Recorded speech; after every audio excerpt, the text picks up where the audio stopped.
নামাজিরা নামাজের সাথে কোরবানি দিবে, বেনামাজিরা বেনামাজের সাথে কোরবানি দিবে। বেনামাজির কোরবানি তো আল্লাহর কাছে কোনো পাত্তাই নেই, কারণ নামাজ কি? নামাজ কি? কথা বলেন, নামাজ কি?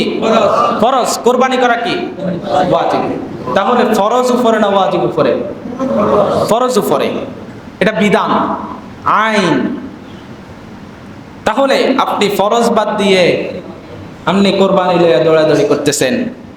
আপনি ঈদের দিন জোহরের নামাজের কোনো খোঁজ খবর না, আপনি গরুর হাড্ডি কোবাইতেছেন, লাভ হইব? ওই কোরবানি দিয়ে লাভ হইব?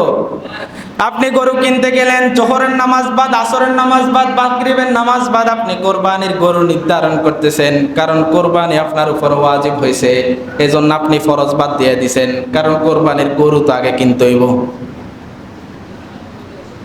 আগে তো কোরবানির গরু কিনতে হইব। পুরা বাজার হুজুর অনেক জাম, গরুর কাল লগে কয়েকবার বাড়ি খেয়েছি, কিন্তু তারপরে জিতি আইছি, কয় না? আপনার ওই জিতা জিতা হইল? জিতা তো হইছে আল্লাহর কাছে, জিততে তো হইব আল্লাহর কাছে। আপনার কোরবানি আপনি প্রতি বছর গরু দিয়ে দেন, এবার একবার ছাগল দিয়ে দেন না, চাই আপনার হেডম থাকলে দেন, এবার ছাগল দিয়ে। কারণ আপনার দামটা তো হয়েছে গোস্ত খানি। ছাগল দিয়ে দিলে তো 10 কেজি খাইবেন, আর গরু দিয়ে দিলে তো 25 কেজি 20 কেজি পাইবেন। আপনি কইবেন হুজুর এটা কোনো কথা কইলেন? তো যদি আপনি আল্লাহর নামে কোরবানি দেন, আল্লাহর জন্য যদি কোরবানি দেন, তাহলে এবার ছাগল দিয়ে দেন না। সমস্যা আছে? সমস্যা তো নাই। তো ছাগল দিয়ে দেন, আল্লাহর কাছে তো, আল্লাহর জন্যই তো কোরবানি দিতেছেন, তাহলে সমস্যা কি? আল্লাহকে খুশি করেন। এজন্য কোরবানি দিতে হবে একমাত্র কাকে খুশি করার জন্য?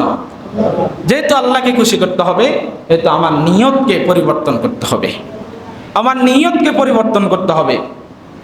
আমার ভাগীদার যারা আমার সাথে কোরবানি দিবে, তাদেরকে যাচাই বাছাই করে নিতে হবে যে তারা নামাজিওয়ালা কিনা, তাদের টাকা হালাল কিনা, তাদের টাকার মধ্যে হারাম টাকা আছে কিনা, এটা যাচাই বাছাই করে নিতে হবে। দরকার হলে আমি একা একা কোরবানি দেব, তারপর হারাম ভাগীদারের সাথে আমি কোরবানি, কথা বলেন, কোরবানি দেব না।